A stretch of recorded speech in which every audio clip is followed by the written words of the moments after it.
guys, welcome back sa aking YouTube channel.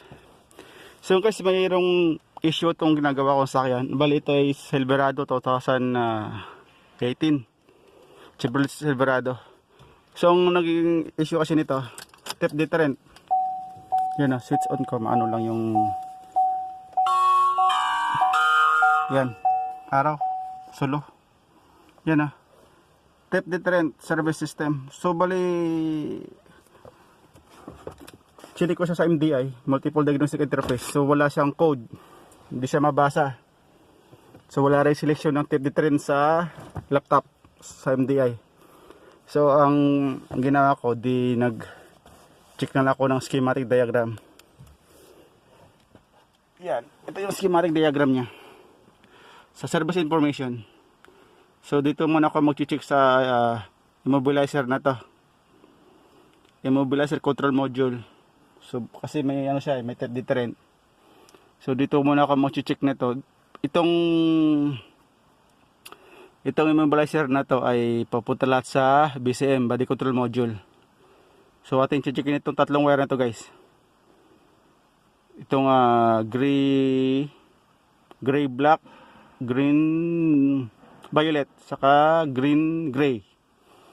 So ito yung ating checkin. So bali itong gray black ay 12 volts, tapos itong reference ay green violet, tapos negative galing sa BCM ay itong green gray. So bali ito yung immobilizer na to ay naka dito sa may bali blusan ko na siya.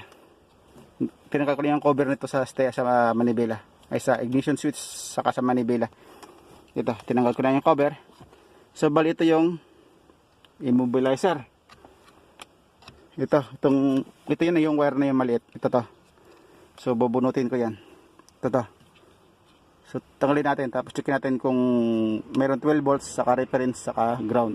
Negative galing sa BCM, body control module. So ito yung wire na yan eh. So ating checkin muna ang 12 volts, kung meron siyang 12 volts. So ayan, yung kulay pula na probe test ay nasa sa multimeter ay ano, yung kulay pula na multimeter ay sa gray black nakalagay. So itong kabila ay negative, so ating titingnan. Ito yung tester. So ating lagay sa DC volt. So ating lagay ito sa negative dito sa screw na to. So meron siyang 11.8 volts. So ibig sabihin meron siya. Hindi lang siya naging 12 volts pero may supply. 'Di ba?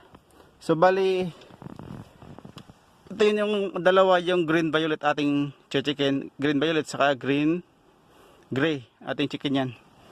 Pupunta sa BCM yan eh. Ay sa BCM lang. Body control module. So checkin natin 'ta. Kung meron siyang resistance, itong dalawang ito. So kabit ko muna sa gitna ito, ating checkin ito kung ng kanyang resistance. So ito multimeter ating ilagay sa ohms. Sa ohms ko ilalagay So bali checkin natin yung butas. Ating titingnan kung may resistance o may reading. So bali kinabit ko siya sa gitna, yung green violet saka yung gray black. So tingnan natin ang ating tinan itong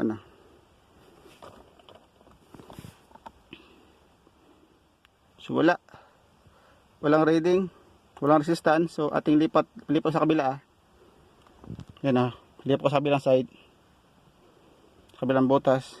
So wala rin. So pagpapalitin ko itong pagpapalitin ko yung kulay red, lagay ko rin sa gray black. Tapos checkin natin. So meron siyang resistance 9.3 ohms, milliohms. So titingnan ko dito kabila. So wala. So wala guys, bali ang ito lang meron. Merong resistance yung gray black sa green violet. Ang wala itong green gray. Wala ang resistance. So bali pumunta siya ng BCM. So yan ang checking ko ngayon. So alisin pa to. Dito yung BCM sa ilalim. Sa tatanggalin ko itong cover na to.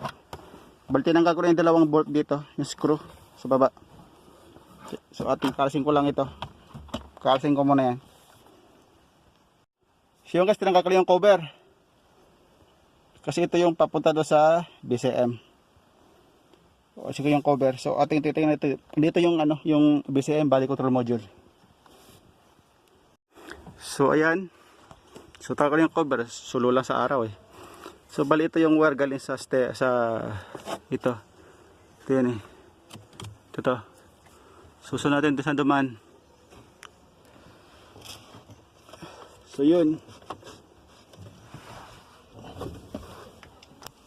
So bali ito.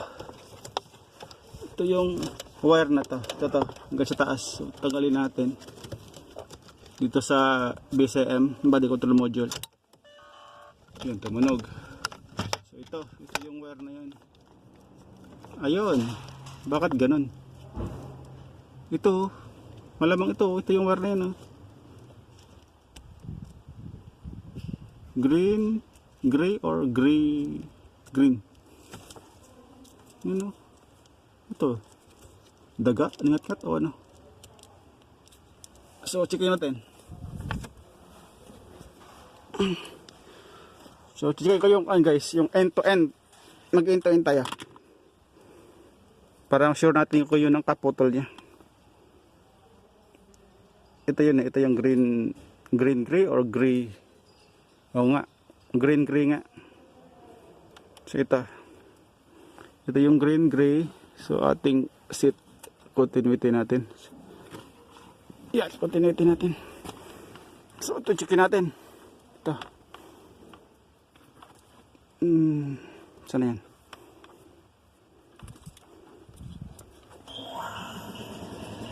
Ayun. Oh, nawala. Yun. Yan. Tumunog. Ibig sabihin niya ng putol. Pinutol or daga o ano. So ayan na. Ayan yung wire. Nagkabit, may kinabit ditong additional na device. Ewan kung ano to. So hanggang dito. So dudungin ko to guys. Tapos ating checkin kung may continuity na okay, under na siya. Kung mawala ng immobilizer. Ito. Alisin ko muna to. Ito. Ating puti ito ating angat. So yan guys, na-join ko na siya. So bali-bali yung color coding. So hindi siya nasunod yung kulay niya sa original. So, kasi wala akong available na wire nga ganito yung kulay, same color. So bali okay na. So bali nilagay siya ng shrinkable tube. Yan. Tapos hininang ko na lang itong hininang ko itong pinadugtungan. So ikakabit ko na ulit dito. Babalik ko siya dito. So tapos checkin natin. Ano to guys? Kinain ng ningat-kat ng daga. Ayan o. Naiwan pa ito yung mga ebidensya niya.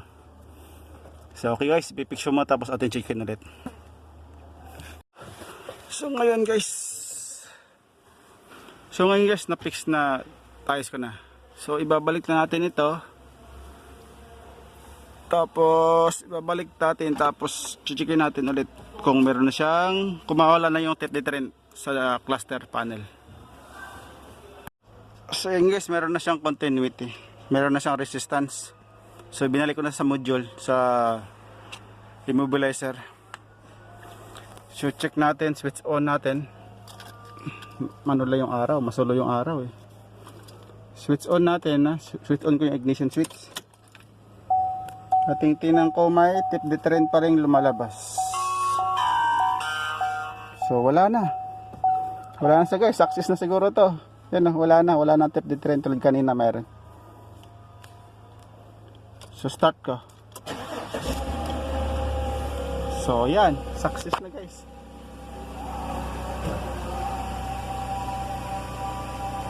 Mandar na. So, meron na naman tayo natapos na isang trabaho. So, okay na.